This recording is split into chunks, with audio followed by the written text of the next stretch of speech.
to share something with you. That might put me in a very negative light, yeah. Relationships are not my forte. See if someone grabbed up my wife or something completely different ballgame. I'll walk away from it, and this has been like a therapy session.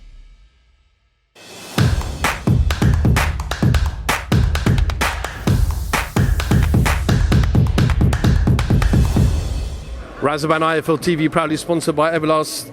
With me, Gareth Davies. Gareth, we're rolling. I'm listening. How are we? I'm good, Raz. Let's go and get a tea. Come on. You're gonna get tea? Yeah, come and get a tea. Come on. So, how are you? We're at the Adam Azim press conference. Come with me.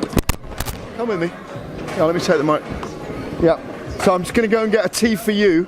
I'm giving them free publicity to all 700,000 subscribers. Can I have a tea, please? Oh, sorry. Yeah. Can I have a fruit magic tea, please? Actually, no, I'll have an elegant rose royal tea, cold, please. Yeah, do you want a tea? I'm good. You sure? Very nice to try it. Yeah, no, I'm definitely going to try it. You should try the tea. Tea for you. It's great here. Yeah. You only need to bring a camera and they're frightened. Are you filming or not? I'm filming. Yeah. Yeah, but the camera's not on them. Camera's on you. Saturday night, Adam Azim talked about hot prospect. You've been in the sport a long time. Do you see signs in him that he could go on to be a star?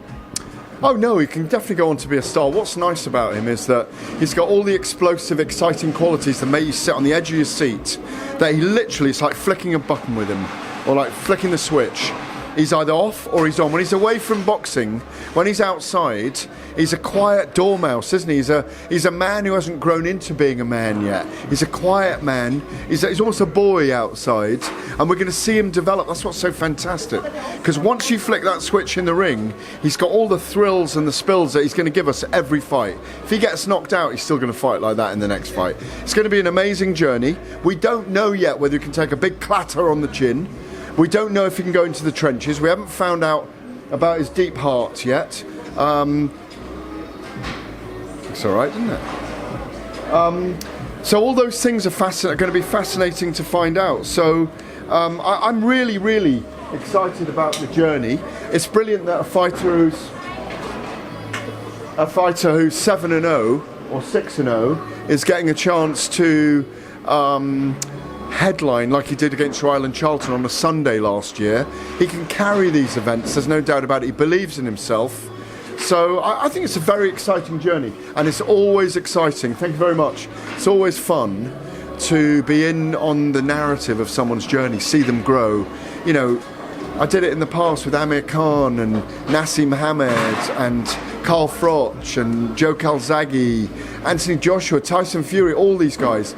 Being at their very early career, you don't know what they're going to be. He's been plucked from obscurity because of these skill sets he's got, and you don't know if he's going to go on to be a great. But if he does, you've been there all the way along. You'll see him change. We all will.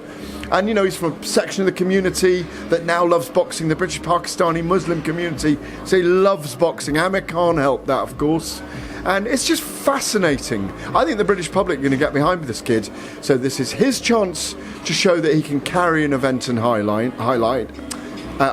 carry an event and be the highline act in it. But also at the same time, they're creating a narrative for the British public to follow him, and we're seeing him grow at the same time. All those things under one roof. It's great stuff by Ben Shalom, Boxer and Sky. It's brilliant because all those other youngsters are coming with him as well. Tomorrow, Anthony Joshua returns back in front of the cameras. Press conferences tomorrow against, to officially announce Jermaine Franklin. How much pressure is on Anthony Joshua that he cannot afford another loss? This is a must-win for Anthony Joshua. Yeah, of course it is. Anthony Joshua, excuse me, I'm so thirsty. Anthony Joshua has for a long time now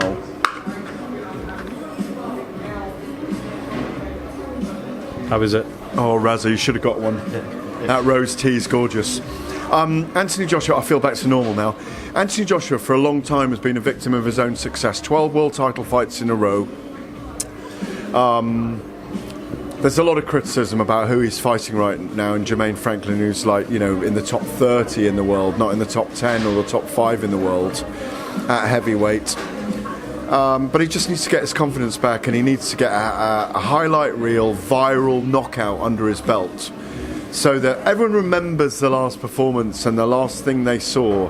And the last thing they saw was him throwing his belts outside the ring and, being very emotional after that second defeat in a row last August in Jeddah to Alexander Usyk. But I really hope he comes back strong. I think it's a 5 or 6 round knockout for him. That's what he has to go for. He'll be criticised if he does that Franklin wasn't good enough. And if he goes 12 rounds and outboxes Franklin, which I hope he doesn't, he'll get criticised for that as well, like for not going for it. But look, just think about what Joshua's done, not what he hasn't done. He hasn't produced what we need in the last couple of years. Tyson Fury seems to have had that bucket of love in that time from the British public and have grown in what he's done. And they are both rivals. But Joe Lewis fought Bomb of the Month for a while when he was heavyweight champion of the world, and Anthony Joshua needs a break. Give him a break. Let him get back in the win column. Conor Benn, it looks like this saga has been going on for far too long now. WBC said something will be out before the end of December. We then saw rumours a couple of weeks ago that an announcement was imminent. What do you know, guys? What could you tell us?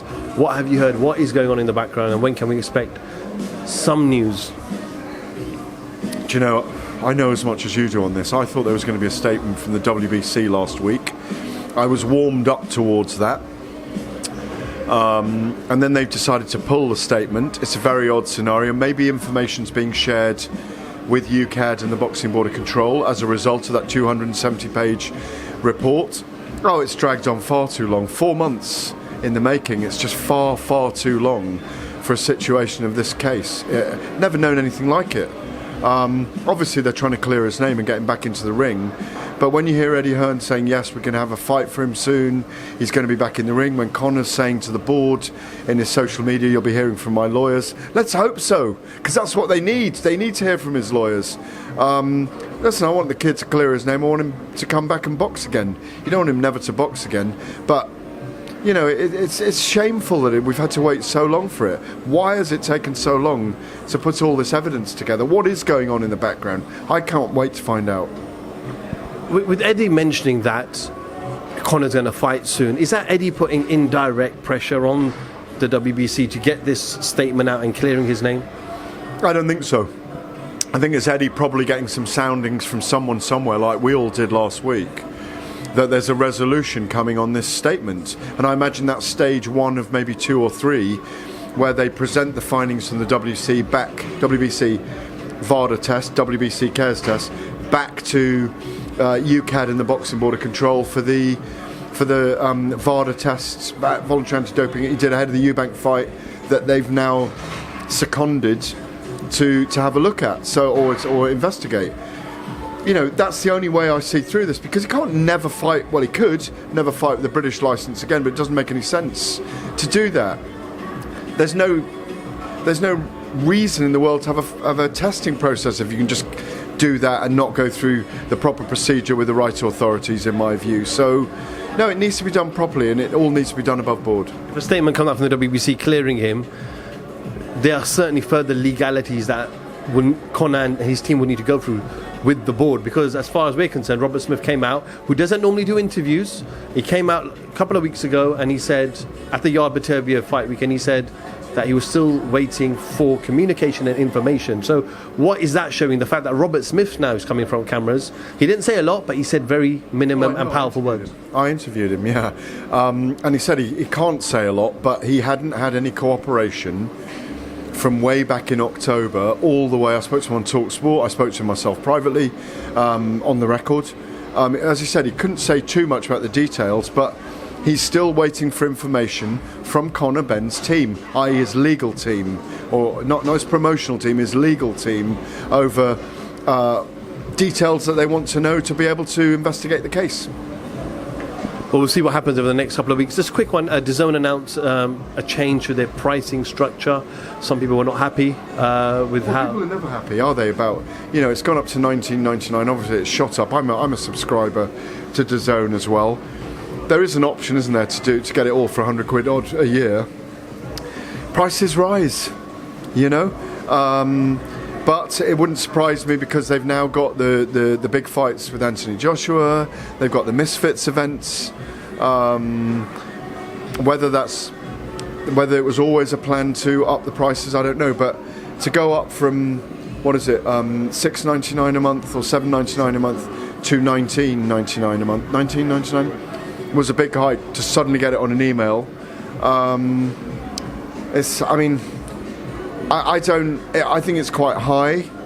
But then again, it's not as high as America, where the pay-per-views can be $59, $69, $79 for each big pay-per-view event.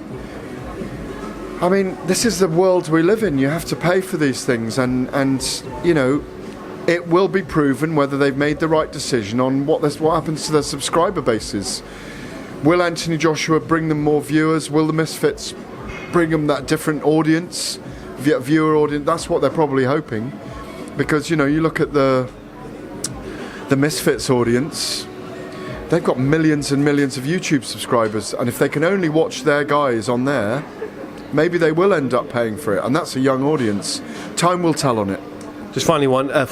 Chris Eubank Jr. I've asked Ben Shalom, what's the situation? How long does Chris have to activate the rematch clause? He goes, about a week or so left.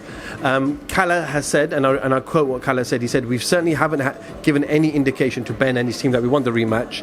Is it an interesting option? Absolutely. But is it the best option? We have a few more weeks to think about it." Now, do you feel like if they went and fought Liam Smith next and he lost, the Conor Benn, the fight will always be there, but won't be as big as it is now? Is he waiting to find out if there's a resolution to Conor Benn and he might jump at that first? Well, it took a lot away from him, that 4-round knockout victory, didn't it? So I think he's got to fight Liam Smith again, regardless of the outcome. And I do think that Conor Benn fight is always there for the interest of the British public. But I think what they really need to do is think hard and fast about, does he win that rematch? Maybe he doesn't. Was it a blip? Maybe it was. They're obviously looking at the elbow excuse as one of the reasons to find a reason for why it went wrong. They might look at their coaching staff as well, but I think he should take the rematch clause. It's still a good fight, still a big fight. I hope he takes it. Gareth Davies, IFL TV, thank you very much. Relationships are not my forte. See if someone grabbed up my wife or something, completely different ballgame. I'll walk away from it, and this has been like a therapy session.